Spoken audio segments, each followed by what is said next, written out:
नमस्कार, जय हिंद, जय Bharat and welcome to Dev talks. हमारे साथ हैं major general Rajeev Narayan. Pleasure meeting sir the third time. ठीक है, बड़ा मज़ा आता है सर से मिलके वैसे भी, लेकिन तीसरी बारी आज हम मिल रहे हैं एक अलग जगह पे, एक अलग डेस्टिनेशन पे, जहाँ पर हम एक्चुअली एक बड़े इंप्रेसिव जगह पे रह रहे हैं। कल हो सके तो आपको एक और दो चार फोटोग्राफ्स कम्युनिटी पोस्ट में आपको डाल के दिखाऊंगा मैं ये जगह। It's a beautiful place that we are staying and हमको किसी ने बुलाया है for a podcast, for a conversation. But मैंने सोचा यार अब सर से मिल रहे हैं तो थोड़ी सी बातें ज़रूर कर लेते हैं। आज जो मेरे को सर से बात करनी है is the decline of China. काफ़ी हद तक जो चीज़ें आ रही हैं चाइना से बाहर, जैसे पता चल रहा है कि चाइना का जो अभी करंट डिफेंस मिनिस्टर था, और गाइस माइंड यू ये करंट डिफेंस मिनिस्टर ऐसा था जो अभी राजनाथ सिंह जी से 10 दिन पहले मिलके वापस चाइना गया। जैसे ही वो मिलके वापस चाइना जाता है उसको अरेस्ट कर लिया जाता है। तो ये चक्कर क्या है, शी जिनपिंग इतना क्यों डरा हुआ है? और चाइना का डिक्लाइन हम लोग बोलते थे यार 5-10 साल लगेंगे नीचे आता हुआ, ये जिस तरह से शी जिनपिंग कार्यक्रम कर रहा है सर, ये तो डब्बे में जाने की सोच रहा है। What is happening in China? See, China का बिगेस्ट प्रॉब्लम रहा है 2-3 चीज़ें। एक तो कैपिटलिज्म पे है, लेकिन कम्युनिस्ट सोच के साथ वो काम करना चाहता है, स्पेशली शी जिनपिंग। सी, माओ के टाइम में तो चलो वो पूरा कम्युनिस्ट थे और उन्होंने कूंडा कर दिया था पूरा का पूरा। टंग शाओपिंग जैसी आया, उसने थोड़ा बहुत इकोनॉमी को खोला। मैं कहता हूँ थोड़ा बहुत। एक गलती कर दी कि पैसे ज़्यादा नहीं है, पॉपुलेशन ज़्यादा हो रहा है, तो बहुत ब्रूटली उसने वन चाइल्ड पॉलिसी जो है वो इम्प्लीमेंट कराया। कहते हैं औरतों को, मेन को पूरा, मतलब औरतों का तो यूट्रस निकाल दिया अगर एक्स्ट्रा बच्चा है। मेन के यानी उसने अपना स्टेरलाइजेशंस करा दिए। It was brutal. It is not that एक से ज़्यादा बच्चे नहीं थे। रूरल में कई जगह जहाँ पे ओवरसाइट रहा था वहाँ थे, बट उन बच्चों को कुछ नहीं मिला। खोला था विद लिमिटेड पार्टी कंट्रोल। जैसे टंग शाओपिंग के नीचे उसने कमिटी ऑफ एल्डर्स का कमीशन बना रखा था 8 बंदों का, वो ओवरसाइट करता था ताकि there was a decentralised decision making and emphasis was being given on specialist. उसके बाद हु जिनटाओ, टंग शाओ के पास जियांग जेमिन और हु जिनटाओ, ये कमिटी ऑफ एल्डर्स को उन्होंने निकाल दिया कि ऐसे काम नहीं चलेगा। Then they brought in what is known as the leading वो क्या पॉलिसी ग्रुप्स, जो जिसके अंदर स्पेशलिस्ट होते थे, और जो मिनिस्टर की जिम्मेवारी थी वो उसका हेड होता था लीडिंग स्मॉल ग्रुप्स, LSGs। तो वो डिसीजन उस तरह से चल रहा था ठीक ठाक। लोग सोचते हैं कि शी जिनपिंग के आने से डिक्लाइन हुआ। डिक्लाइन तकरीबन 2012 से शुरू हो गया था, बिफोर शी जिनपिंग फॉर्मली टुक पावर। और शी जिनपिंग तो सोने पे सुहागा था। उसने सब कुछ फाड़ के रख दिया, आई मी माई सेल्फ। एंड सब LSGs के ऊपर वो बैठ गया। जितने एक्सपर्ट्स थे पर्ज कर दिया। जो उसकी सोच के अगेंस्ट थे, हालांकि जो उनको जानते थे, जो भाग के भी चले गए थे विदेश, वो कहते थे कि यार ये डफर है। लेकिन एक चीज़ है, अगर बुल हेडेड है कि अगर एक चीज़ सोच लिया है तो वो सब कुछ खींच के उसी के पीछे जाता है। That is the only thing that he has. अब वो गलत चीज़ के पीछे चला गया and they are paying the price for it. इतने पर्जेस कर दिए उसने स्पेशलिस्ट के फौज में। जैसे अभी आपने कहा था, this is the third straight defence minister serving oblique retired. पिछले दो सर्विंग थे, डोंगजुन और ली शांगफू। उसके पहले वैफेंगा जो रिटायर्ड था। इन सबको टारगेट किया है। बट ये डोंगजुन का मेरा मानना है छांग यूजिया ने टारगेट किया है। उसका बड़ा भाई सर, मुंह बोला भाई, मुंह बोला भाई है। लेकिन अभी उन दोनों के बीच में टोटल फूट हो चुकी है, क्योंकि शी जिनपिंग ने टारगेट कर दिया है जनरल आर्मामेंट्स डिपार्टमेंट और उसके बाद जो रीग्रुप होके इक्विपमेंट डिपार्टमेंट बना था, ये सब छांगयूजिया के नीचे था। जनरल आर्मामेंट डिपार्टमेंट में था, फिर then he raise the equipment department. Li Shangfu पूरा इसका प्रोटेजी था, उसके नीचे वाईफेंगा को लेके आया था, रॉकेट फोर्स कमांडर होता था, उसको लेके आया था। तो इसके प्रोटेजीज को जब टारगेट करने लगे, आपको याद होगा मैंने पहले भी कहा था कि अगर ली शांगफू को पकड़ा है तो मतलब छांगयूजिया जाएगा अंदर, छांगयूजिया के ऊपर बंदूक चल रही है। Just for sorry sir, just for everybody's reference, Zhang Youjia is like हमारा CDS, उस लेवल के आदमी हैं, सीनियर मोस्ट हैं, कंट्रोल करते हैं सब चीज़ को, एंड शी जिनपिंग के मुंह बोले भाई हैं, इन द सेंस ये बचपन से साथ में है।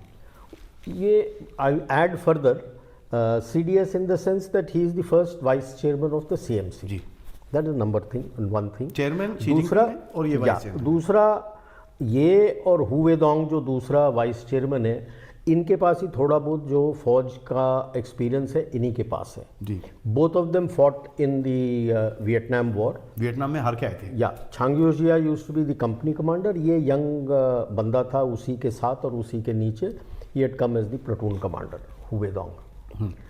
नंबर 2, ब्लड ब्रदर इसलिए है कि दोनों के फादर पर्ज कर दिए थे माओ ने, और सब थू थू करते थे, लेकिन ये छांगयूजिया उससे बड़ा है। He used to look after Xi Jinping और उसके साथ रहता था। तो Xi Jinping had lot of time for him, but now जब खुल के इस तरह से उसके बंदों के पीछे आने लगा, उसने पर्ज कर दिया है PLA के विदिन जितने शी जिनपिंग के बंदे हैं, except for the western theatre commander and southern theatre commander, rest are all gone. इसने अपना बंदा जो उसके साथ civilian mind you hand pick किया था, वो उसके साथ PA रहा है जेजांग से ले के फूजियान, बीजिंग, जहाँ से उसका करियर शुरू हुआ है, ये बंदा उसके साथ था। I am forgetting his name. उसको जनरल ऑफिस ऑफ CMC में बैठाया, a civilian who knows nothing about फौज, उसको बैठाया। Last month that chap was purged actually and demoted and sent as the commandant of a training school, military training. Sir demotion भी होता है China में? Yeah, demoted and sent as the commandant of a military training school. And एक proper इसका बंदा है lieutenant general, उसको लाके जनरल ऑफिस में बैठा दिया है। वाह, ठीक है। सिमिलरली एक और है बंदा, उसको सैक करके he is been made the head of a military technical training school. And दो अपने northern theatre commander and the eastern theatre commander have been sacked. इनका तो PLA दिल्ली में भी खबर नहीं आया, कोई फॉर्मल फंक्शन नहीं हुआ। नया बंदा जब वहाँ पे पहुँचा है, the new chaps have come there, and central theatre command का अभी तक कोई खबर नहीं आया who has become the theatre commander, because that person has been sent to Northern Theatre, and the Central Theatre at the moment is looking after political commissar, and these three are under Changyujia's men. And Central Theatre commander is very important because the three Gup armies 80, 81, 81, 82, 83, they are responsible for pretty much everything. Looking after Beijing. So वो पूरा control किया हुआ है। Within the communist party itself काफ़ी फूट हो गई है। There is struggle for power going on, because जितना भी शी जिनपिंग के पॉलिसीज़ थे, मेन इकोनॉमिक्स के ऊपर यू टर्न कर दिया है। दैट इज ड्यूअल सर्कुलेशन, या ड्यूअल सर्कुलेशन सब गया। It is consumption and money to be given to people, everything has been changed and it looks like a gang of 4। जैसे माओ जब बीमार हो गया था 72 to 76, his wife, fourth wife, Mao's, and 3 more party people had joined together, and there was a struggle which carried on. Deng Xiaoping by then had been brought back per se. It took him till 79 to regain control of the party. Okay, अभी काइची है जो उसका फैक्टम factotum रहा है, and general coordinating office जो communist party का है, he controls that. Li Qiang है जो उसका हैंड पिक चीफ मिनिस्टर है, प्राइम मिनिस्टर, एंड एक है who I call the great survivor, Wang Huning, जो बेसिकली हर किसी के साथ प्रोपेगेंडा है। मैंने जैसे हिटलर का गोबेल्स था जो कहानियाँ बनाता था, उस तरह से ये है। जैसे हू जिनटाओ के time harmonious rise, peaceful rise, 4 कैनॉट्स, 5 have nots, इस तरह के स्टेटमेंट्स वो बना के देता है। वो है, and these 3 who know nothing about economy today are talking about economy, and they are supported by this chaps wife, whose claim to fame is that she is basically a folk singer, and PLA में उसको for the entertainment troops and department को देखने के लिए major general बना दिया था। All the struggle within the PLA commenced before his third term, when he was trying to bring Peng Liyuan, his wife, into the CMC in the decision but making उसने body। इसको extension भी तो दी है ना sir? वो देता गया है, बट प्रॉब्लम अब यही है कि अब तो सीएमसी में फूट आ गई है। पीएलए में किसी को पता ही नहीं है कि लड़ पाएंगे नहीं लड़ पाएंगे। अभी तो इन्हें they are still in a state of shock that they have withdrawn from the LAC. ये बड़ी इंटरेस्टिंग कहानी है, क्योंकि हमने पिछली बार भी जब हम मिले थे हमने बात करी थी इसके बारे में, विड्रॉल के बारे में, और हमने उस टाइम पे बड़ा नया नया हुआ था। तो सर अभी थोड़ा टाइम हो गया, 1-1.5 महीना और निकल गया है, आपको क्या लगता है, क्योंकि चाइना के अंदर से कुछ भी नैरेटिव नहीं निकल रहा? वो बता इसलिए नहीं रहा है कि from the face of they have pulled back, but जो बिल्डअप था, जैसे 2 डिवीजन इसने जो ईस्टर्न लद्दाख लेके आया था, 3 ब्रिगेड तिब्बत के जो डिप्लॉय किए थे, एक पूरा group army equivalent western theatre command से जो डिप्लॉय किया हुआ है, पीछे डिप्लॉयमेंट एरिया में अभी भी हैं।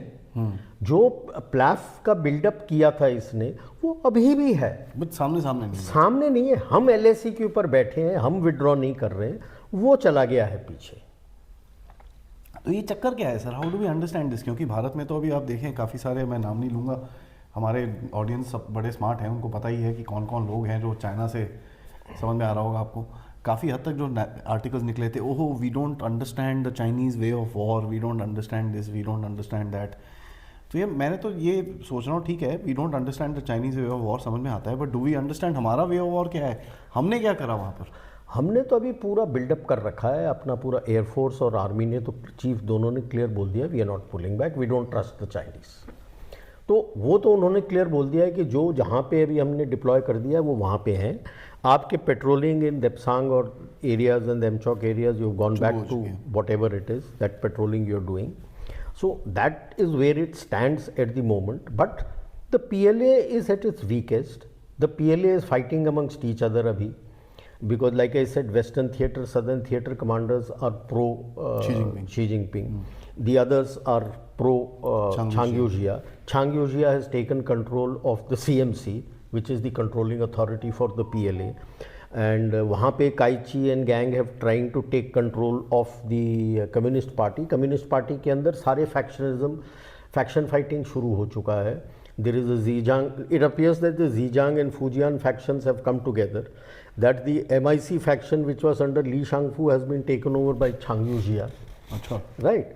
सो जो इसके भी फैक्शन थे अपने Jiang Zemin, God bless his soul, and Li Keqiang and Hu Jintao ke factions, they are also existing, they have also started.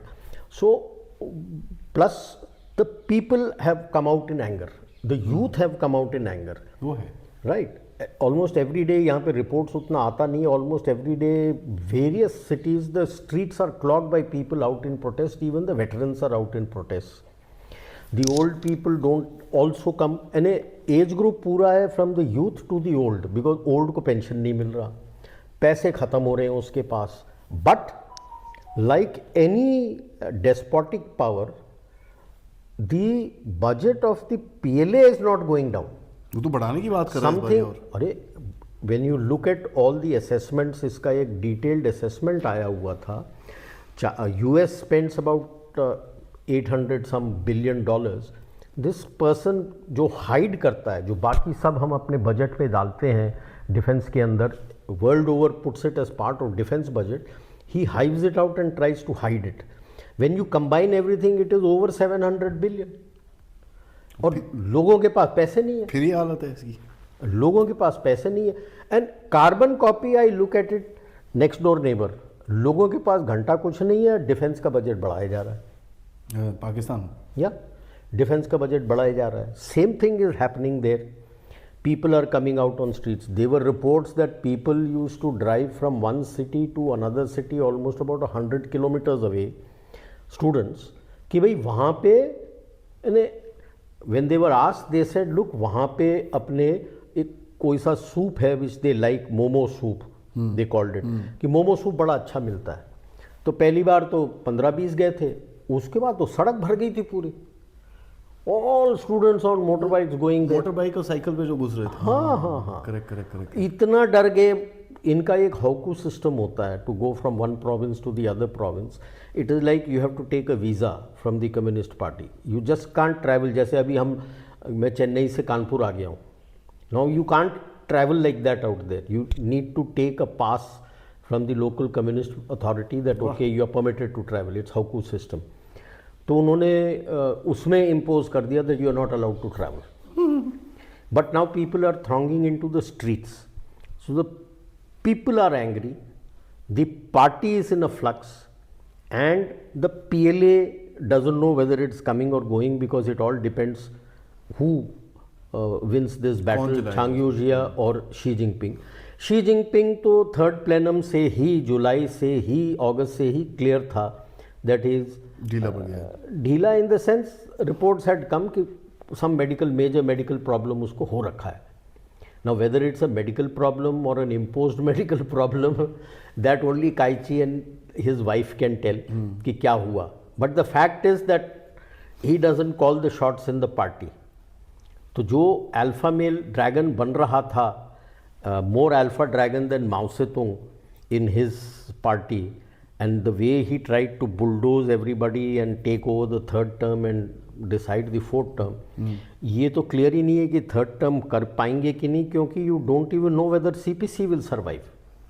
But there is a major issue in this decline of China. Caution में देता हूँ. जब माओ ने किया, दुनिया को कुछ नहीं हुआ. जब सोवियत यूनियन टूटा, दुनिया को कुछ नहीं हुआ, because globalization and interconnectivity, economic interdependency has not happened. Today, and lay the entire blame on US.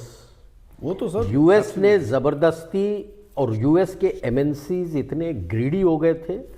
China ने उनको खूब सारा प्रॉफिट देने के लिए पर बोल दिया था कि मैं ये दूंगा वो दूंगा. Without any rules changing within China, the rules and regulations in line with the international norms, they bulldoze them into the WTO. जी. कि भाई WTO में आ जाएगा तो मेरे MNCs वहाँ चले जाएंगे and they'll make a killing. बंदा बना देंगे इसको हम लोग बाहर से. नहीं, बंदा तो तब बनता ना अगर पॉलिसीज चेंज करता. पॉलिसीज तो चेंज ही नहीं की. अभी आप देख लो जिमी लाई के पीछे, I am sure he must have been tortured so much. Jimmy Lai, for people who don't know, is one of the leading figures of Hong Kong. And he was linked to the pro-democracy. Apple newspaper वाला. हाँ, pro-democracy protests which had taken place in Hong Kong in 2018-19, which was brutally suppressed by अपना Xi Jinping. Now he, the South China Morning Post says that he accepts कि हाँ, I may have asked US to intervene. So you can imagine if this big daddy is accepting, तो कितना torture किया होगा, क्या क्या किया होगा. अभी सेंटेंसिंग हुई है ना कुछ 50-60 लोगों की. हाँ, वो चल रहा है अभी. उसका जिमी लाई का भी ट्रायल्स चल रहा है. ठीक है. तो कहने का मकसद ये था कि आपने कोई रूल्स चेंज नहीं किए एंड यू एक्सपेक्ट कि हो जाएगा. यू आर थिंकिंग कि Hong Kong, I am sure they would have tried to bring in a regime change, but हुआ नहीं. बट बेसिक इशू ये है कि जो इकोनॉमिकली इंटीग्रेट हुआ है वो केवल इकोनॉमिक्स की भाषा जानता है, जियो इकोनॉमिक्स की भाषा जानता है, जो ट्रम्प कर रहा है. But my larger problem which I was coming to was that if China collapses, China is so much integrated into the global supply chain. हाँ, हाईटेक के ऊपर उनका काफ़ी सप्रेशन हो रहा है. AI and chips and other things, hi-tech के ऊपर डिनाइल हो रहा है. But please remember, trade doesn't depend on high-tech trade. Low and medium That's the volume. Is the biggest volume. Correct. जो हम मिस कर रहे हैं, मैं बार बार कहता हूं कि आप हाईटेक के पीछे जा रहे हो, वो ठीक है, but do not miss out the low and medium tech. Correct. That has tremendous volume, and we also still have our dependencies thanks to the predecessor government which had given up everything after the 2008 agreement. And most of you need to change your internal policies. Time has come that you need to change the your policies to make your companies benefit by having the ancillaries and MSMEs within the country than outside. Than China. Correct. Right? जो Trump बोल रहा है अभी हमको Yeah. Bring American jobs back and ये वो basically ये है, जैसे एक न्यूज़ रिपोर्ट मैंने पढ़ा था विच एक्चुअली एंगर्ड मी कि भाई we had given APIs to Mauritius. अरे उल्लू के दुम फागते, if you can give APIs to Mauritius, why the hell can't you have APIs for your own pharmaceuticals? Why you dependent on China? अब commerce ministry के इसमें आप निकाल के देखोगे ट्रेड में, तो सबके एंटेना खड़ा होते हैं which they say so much percentage nuclear. आपका न्यूक्लियर का nothing dealing with nuclear, it is gauges, pipes, आपके valves for those type of temperature and pressure. Why can't you make it? We know that his products are cheaper because he heavily subsidises the export. The actual price at which he is exporting is less than the cost price. Right? हम cost price से अपना commission लगा के sale price is more than cost price. So why can't you bring in the policies where it makes it cheaper for your MSMEs to make it in India and your companies to depend on them? Then you can't depend on, you don't want to depend on them. My reason I am saying again and again on this issue, my concern is कि while we are talking of the decline of China, have we prepared for the global economic impact? तो यहाँ पर sir जो Trump अभी recently कल परसों में उसका स्टेटमेंट आया कि साहब देखो मैं, और 3 कंट्रीज़ का इंटरेस्टिंगली उसने नाम लिया। मैक्सिको जो चाइना का छोटा भाई है अमेरिकन कॉन्टिनेंट के अंदर, वो उसकी प्रेसिडेंट भी मैं नाम भूल जाता हूँ उसका, बड़ी लेफ्टिस्ट ही है। हाँ, वो लेडी प्रेसिडेंट हार्डकोर लेफ्टिस्ट। उसने तो कल परसों में स्टेटमेंट ही दे दिया कि भैया हम सारे जितने लीगल इमिग्रेंट है उसको छोड़ देंगे। ड्रग्स के ऊपर अभी भी नहीं बोला उसने, फेंटेनिल और इन चीज़ों के ऊपर अभी भी नहीं बोला। लेकिन ये जो मैक्सिको को बोला है कि साहब तुम पे क्या 20-25% टैरिस लगा दूंगा, कनाडा को बोल दिया 20%, कनाडा तो गया वहाँ पर, वो तो ऑलरेडी हिलना शुरू हो गए, बट चाइना के ऊपर उसने सिर्फ 10% बोला है अभी। ओवरऑल जो उसका at the initial stage he has said that as far as the tariffs are concerned, China के ऊपर it will go finally up to 60% tariff. हाँ, वो उसने बोला था। एंड मेक्सिको के ऊपर it will go to 100%। So if Mexico goes 100%, Canada goes 100%. मतलब Mexico Canada will cease to exist. Yeah.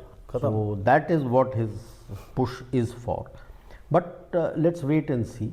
इनका the Heritage Foundation है, वॉल्टर, उन्होंने लिखा हुआ है एक manifesto for the leadership for the coming century. Conservatives हैं वो, and they claim to fame is that 1980 में they had given this to Ronald Reagan, and they are very worried about the wokeism. So this complete thing for US is targeted at wokeism कि भाई क्या क्या चीज़ें हर ministry हर इसमें change होना चाहिए। Trump उतना करे ना करे, इसको I am sure Elon Musk and Vivek Ramaswamy's team will go through it with the tooth comb, because they are talking of changing, not just improving the efficiency, cutting the flab from governance, but also improving the functioning and the policies, because they are very anti the wokeism, because the liberal leftism, it is a, जैसे मैं कहता हूँ, oxymoron state.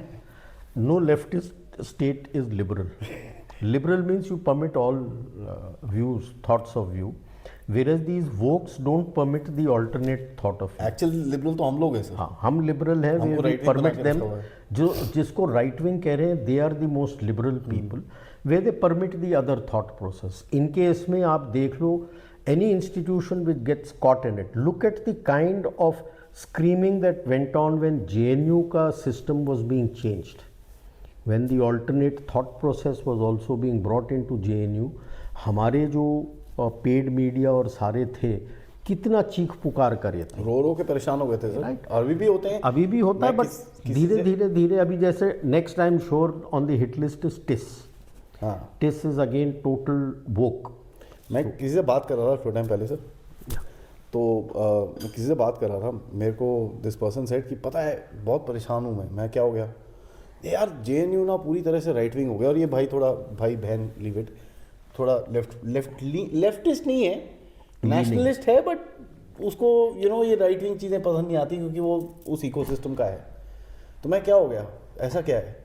कहता यार वो RSS की marches होती है वहाँ पर आजकल, तो उससे परेशान हो रखा बेचारा कि यार ये RSS कहाँ से आ गई यहाँ पर, RSS की मार्चेस करते हो तुम लोग, ये ठीक नहीं है एंड ऑल दैट स्टफ। तो मैं बोला यार RSS कौन सा राइट विंग है भाई, मेरे हिसाब से तो RSS पूरा वो क्या गुडविल और वेलफेयर करता है, भैंस क्या, वो तो लेफ्ट विंग है। तो नहीं यार ये तो हिंदुत्व ये वो ऑल दैट, तो वही उनको समझ में आ रहा था। और अपने सिब्बल साहब है वहाँ पर तो वो थोड़ा कर रहे हैं वहाँ पर काम। बट सर चाइना में वापस जाते हैं कि चाइना का जो अभी इस टाइम पे चीज़ मेरे को दिखती है, और जो अगर आप एक तरफ का नैरेटिव सुने कि ये जो कि भाई चाइना जितने भी डॉलर बॉन्ड्स हैं अपने वो पूरे भी सेल आउट कर देगा। Correct. See the biggest thing which has happened, Saudi Arabia का बीच में शुरू हुआ था, अरे चाइना से बॉन्ड्स ले रहा है, घंटा what they hid was China is issuing dollar bonds, right. अभी सऊदी अरेबिया ने थोड़ा लिया है, उसके बाद I am sure US will put the screws on, अपना डेट सऊदी को ट्रांसफर कर रहा है। yeah, he'll put the screws on and automatically फिर ये जो China is trying, and it is a laugh riot that a country is selling bonds in a foreign denomination. If I am selling my bond, I will sell a rupee bond because my country's currency is a rupee. मेरा रुपी है। So if I am selling a bond, my India's bond will be based on a rupee. Chinese bond should be based on renminbi या yuan, but he is trying to sell to Saudi Arabia is dollar bonds, which like you said is reminiscent of the fact that it will be जो उसके पास dollar bonds है वो इस round about way में दूसरे country को निकालने की कोशिश कर रहा है। होगा क्या सर चाइना का अभी वो he is trying to raise money, basically पैसे उठाने की कोशिश कर रहा है, पैसे की कोशिश कर रहा है, कौन देगा यार, पे बैक की फैसिलिटी कहाँ है तुम्हारे पास, योर डेट एक्चुअली। अभी जो एक टॉक में सुन रहा था, एक वर्ल्ड नॉलेज फोरम होता है एनुअली इन साउथ कोरिया जी, तो उसमें one of the Americans Michael Beckley was making a presentation on China, the declining China और reversing rise of China to say okay. तो उसमें वो एनालिसिस दिखा रहा था कि ये अपने GDP यहाँ दिखाते हैं, he was showing it as the decline of Chinese GDP as a percentage of American GDP till about you could say even as late as 2020. People were talking that 2040, 2050 Chinese economy will go past surpass America. Yeah. Today they are saying that surpass तो छोड़ो, ये तो नीचे गिर रहा है, बिल्कुल ही sharp decline में जा रहा है today. That is the talk which is going on, that they are never ever going to catch. The other chatter which has started is, was their economy ever that high as they were telling? Today एक तो पहले इनका, if you remember we had done this talk, SCMP में निकल के आया था that since 2008 2% बढ़ा के बोल रहे थे ईयर ऑन। हमारा कैलकुलेशन 7 से 9 के बीच में था। अभी ये भी ये कह रहा है कि at a he says at a very conservative estimate their current GDP has been bloated by 20%। That means वो 10 पे लेके आ रहा है, तकरीबन 10-12 पे लेके आ रहा है। मैं तो कह रहा हूँ वो भी नहीं है। इफ आपके South China Morning Post, I think कि ग्लोबल टाइम्स ने दिया था कि year on year from 2008-9 when the global economic that mortgage Lehman Brothers का प्रॉब्लम आया था, तब से year on year they have been fudging their GDP up by 2%। That means a 2% compound interest, cumulative चल रहा है वो। Yes, it's a compound interest. Year on year you are building it up. So when you come to that, you come to this, that somewhere between 7 to 9% GDP, which in today's plight of China is becoming more evident that he's scrounging for money. पैसे नहीं है उसके पास। Your banks are collapsing. You are asking the bigger banks to take over the regional banks. One of the top 4 banks, amongst the top 4 banks of your country, the Agricultural Bank of China has applied for bankruptcy. उसको आप suppress करके बोल रहे हो कि नहीं नहीं नहीं, उसके पास पैसे नहीं बचे। You see, there is called the margin increment interest. To put it in simple terms, bank के पास इंटरेस्ट मार्जिन कितना है? जैसे मैं बैंक में एफडी रखता हूँ या मेरा सेविंग्स अकाउंट है, तो उसमें X% इंटरेस्ट बैंक ने मेरे को देना होता है जी। When I take a loan from the bank, then the bank takes more than the interest that they are giving me. वो मनी रेज करते हैं market. Yeah, because it is this gap, the जहाँ पर gap पैसा in the interest, with which the bank can run and the bank stays healthy. Bank doesn't generate any money. Let us be very clear. It's yours and mine money which is there, which is being circulated by the bank. If people think bank पैसा बनाता है, bullshit. Bank के पास कोई पैसा नहीं है। आप और मैं बैंक में पैसा डालते हैं, वही पैसा है जिसको बना रहा है। वो भी उसकी लायबिलिटी कहीं ना कहीं होगी। Correct.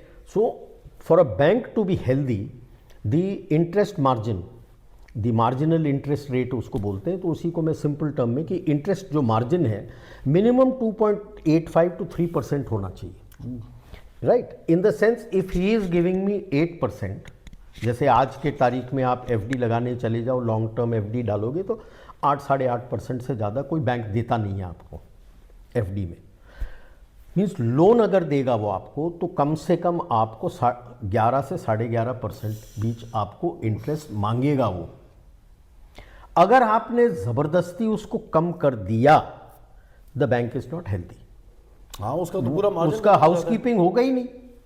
मार्जिन से ही तो सारा सैलरी, बैंक का एडमिनिस्ट्रेटिव रन करने का एडमिनिस्ट्रेटिव कॉस्ट होता है, लैंड कॉस्ट ही नहीं यार। अभी जैसे अब आपके पास एटीएम सब तरफ फैला रखे हैं, वो एटीएम मेंटेन करने के लिए भी तो पैसा लगता है, लाख रुपए पर मशीन सर। करेक्ट। वो एटीएम को मेंटेन करना है और उसके अंदर पैसे मेंटेन करने हैं, उसका सिक्योरिटी मेंटेन करना है, पैसे लगते हैं यार। Nothing comes for free. तो अभी लेटेस्ट जो इतना टॉम किया था, margin rate was brought down to 2%. How is the bank going to survive? तो आप, अच्छा, I have not even touched on the non-performing assets. तो आप ये बोल रहे हो कि आगे जाके हम ऐसे देखेंगे, ये तो 40 बैंक्स तो फेल हुए थे चाइना के अंदर, और भी बैंक्स अभी आपको obviously, if you're going to reduce the margin to just 2%, how is the bank going to function? अब provincial banks are all collapsing. You are forcing the bigger banks to take over the provincial banks. Thank you. They were collapsing because their NPAs went through the roof. Now when I take over the bank, I am adding that NPA to myself. Problem they are facing financially, fiscally is this problem.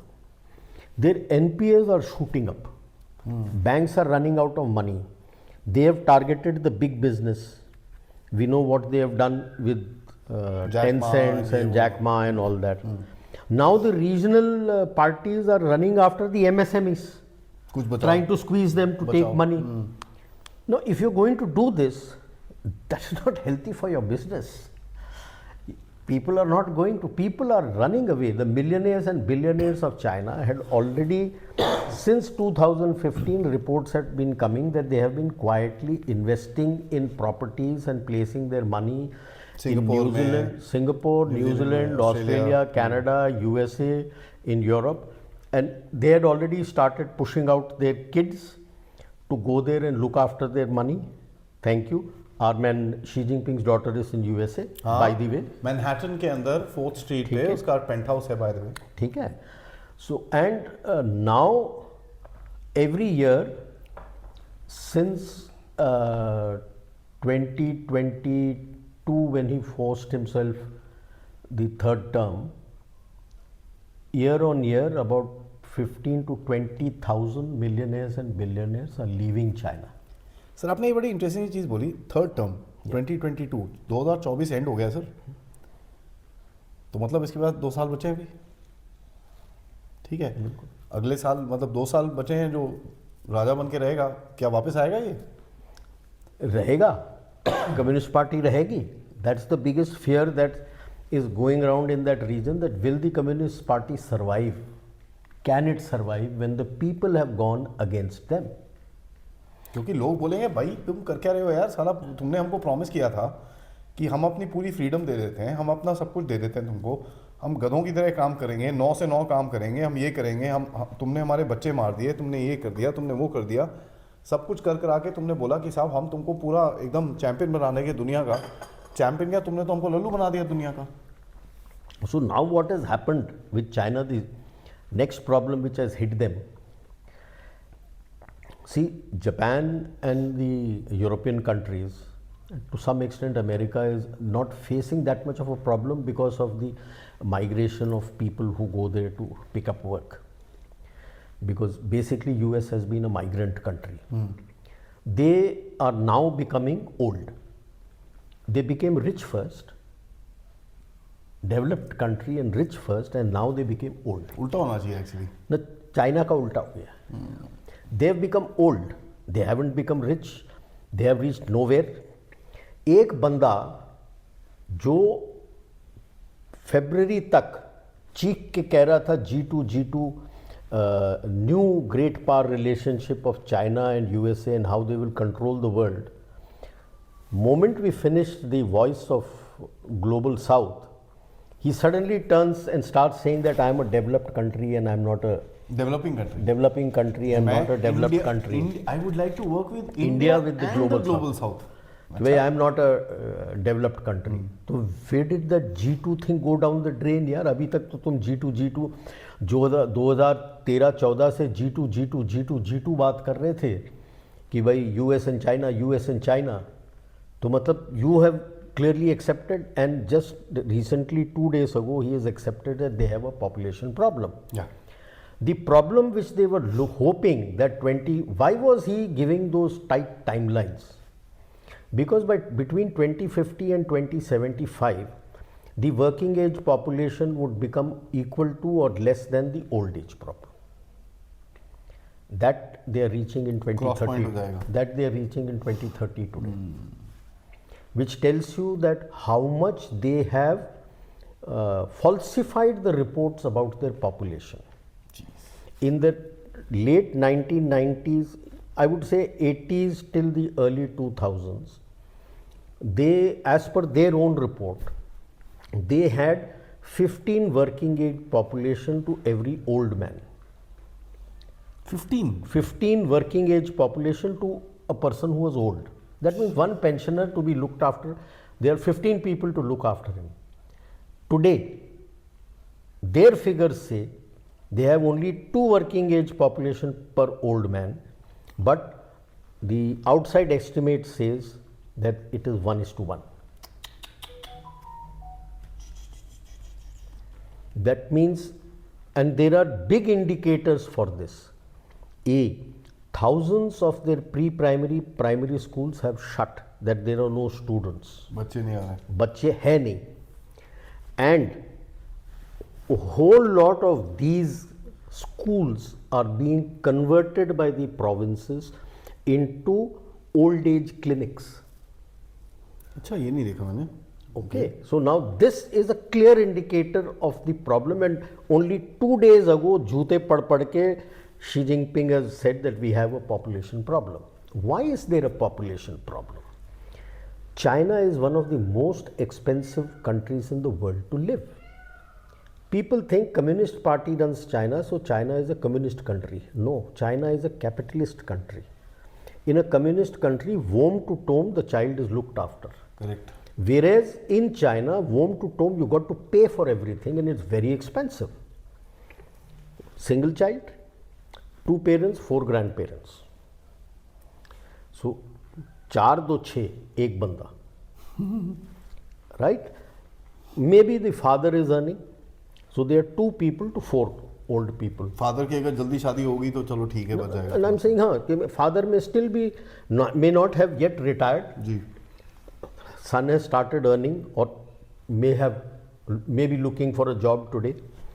whatever it be the case, there are 2 and there are 4. Most cases it is 6:1.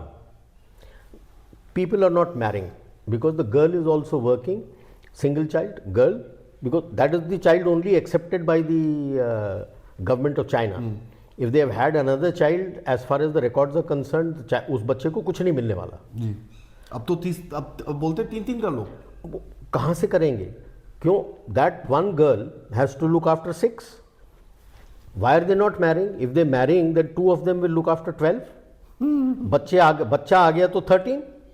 पैसे तो आ नहीं रहे उतने. All the job, when you look at the jobs, the salaries have been slashed by 50%. Overheads जो भी आपको allowances मिलते थे तो वो तो गए. You are now working only at basic salary with no allowances जैसे हमें DSE गवर्नमेंट में मिलता है. कख नहीं, कुछ नहीं, zero. How are you going to survive? People are not marrying. जो शादी कर लिए बच्चे नहीं प्रोड्यूस कर रहे. लड़कियां शादी करने को तैयार नहीं है कि अगर उसके पास जॉब है, she is not sure that the man she is going to marry will be having a job और नॉट. उसका सबसे ज़्यादा वर्स्ट पार्ट क्या है, चाइना की इकोनॉमी के अंदर 35 साल की उम्र के बाद लड़की को वेस्ट वुमन बोलते हैं. वेस्ट वुमन, बिल्कुल उसको वो नहीं मिलता. और जवान लड़कियां शादी करने को तैयार नहीं है. जवान लड़कियां इंस्टाग्राम पे नाचती है, टिकटॉक पे नाचती है, वहाँ पर शादी करने को तैयार नहीं है, बच्चे पैदा करने को तैयार नहीं है. Now, if you're not producing kids now, if your pre-primary and primary schools are closed, imagine the impact 20 years down the line when this is going to be the working age population, when this was the person who's going to be in your conscript. Zero. बंदे नहीं है. Zero.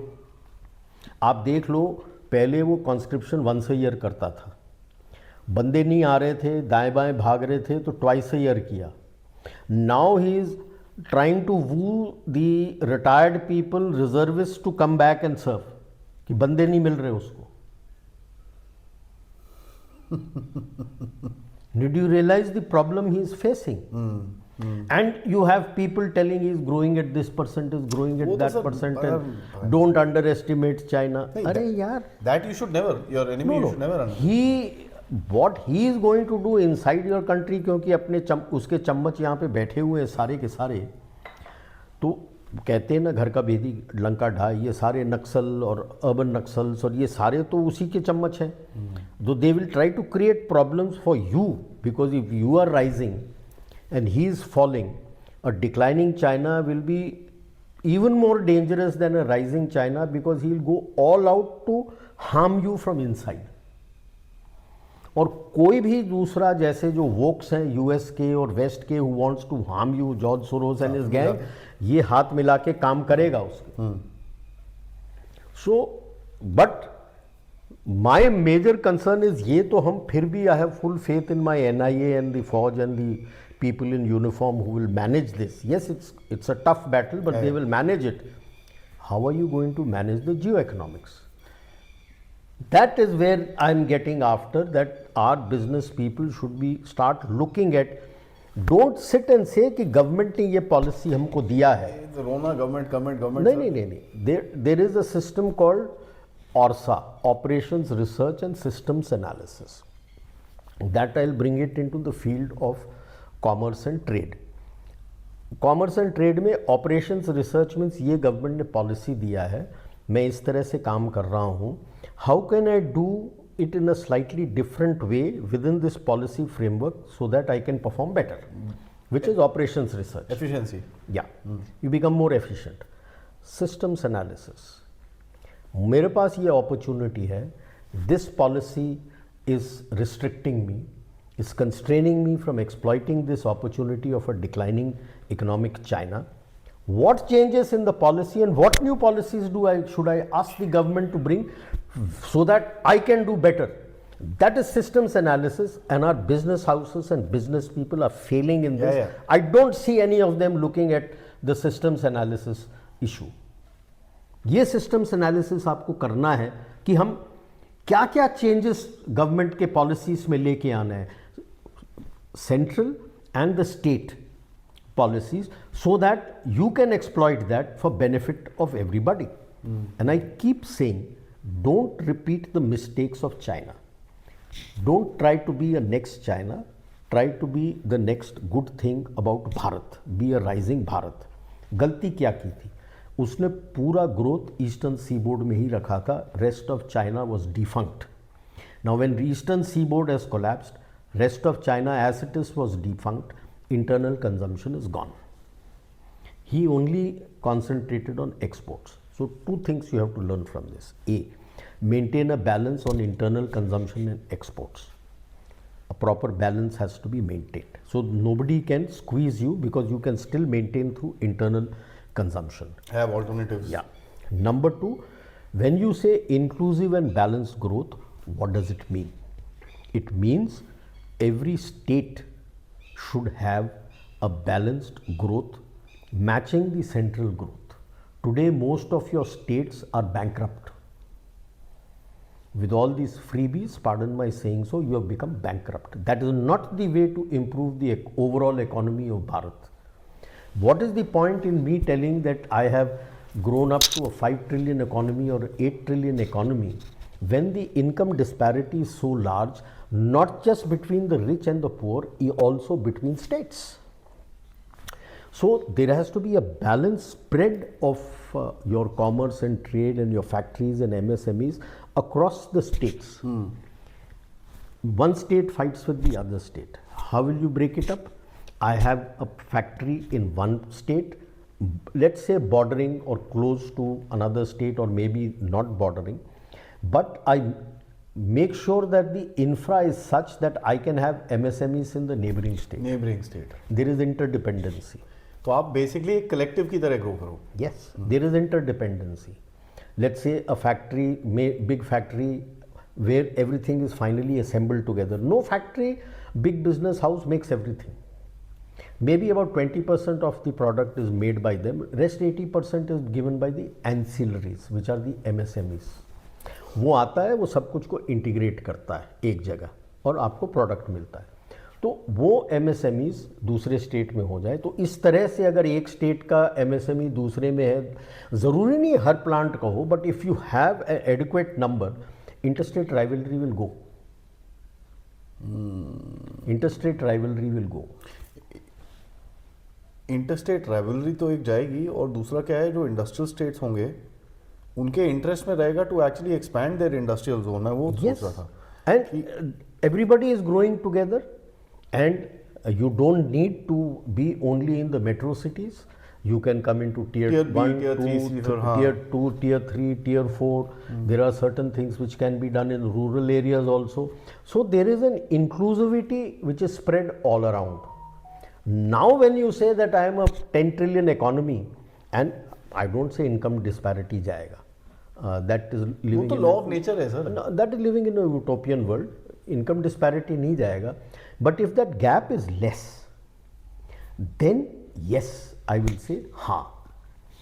यानी people average it out कि यार तुम्हारा per capita तो 2600 कुछ है या per capita 3000 है, it means nothing. I don't go by averaging.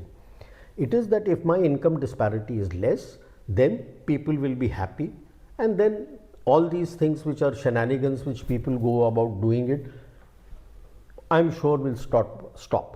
And so this is the most important thing. The worry is not the Decline of China. dynamics of the security because of decline of China. It is the decline of the global supply chain which is going to hit me geo-economically. Impact क्या होगा उसका? Impact क्या होगा? हम अभी तक केवल यही बोल रहे हैं यार सिक्योरिटी. अरे यार इकोनॉमिक सिक्योरिटी का कौन बोल रहा है? Impact and opportunity. अपॉर्चुनिटी है, because now this is where you need to do your स्वॉट एनालिसिस कि भाई मेरा स्ट्रेंथ क्या है, what opportunities do I get, what is my weakness, what opportunity somebody else is going to do to exploit. दूसरा sir एक और point है, जैसे ट्रम्प जिन चीज़ों पे टैरिफ लगाएगा, हमारे एंटरप्रेन्योर्स को बैठना चाहिए, अच्छा यार ये चीज़ों पे टैरिफ लगाएगा, कितना इंडस्ट्री हमारे पास ये है, चलो भाई शुरू हो जाओ.